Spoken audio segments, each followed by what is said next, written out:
How to do bead embroidery with the strap stitch.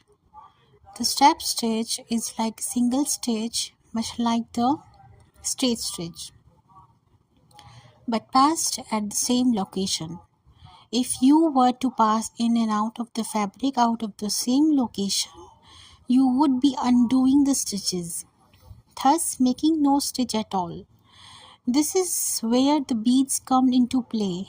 When beads are not involved, the strap stitch is usually used to hold other laid threads in place like in couching.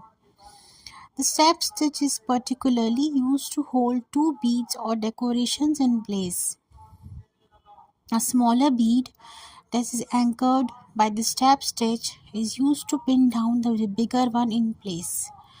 So, this method requires two beads of sequins, preferably of two sizes.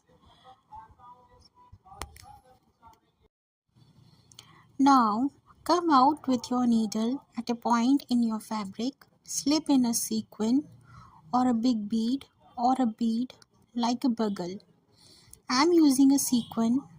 Next, slip in a small bead to follow the earlier bead or sequin. Draw out the needle and push them both down to the base of the fabric. See how the smaller bead sits on the bigger sequin.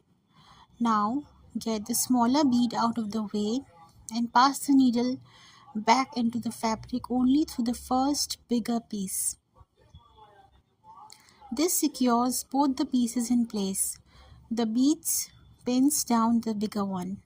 This is a perfect method to use on isolated beads and sequins. Thanks for watching. Share, like and subscribe.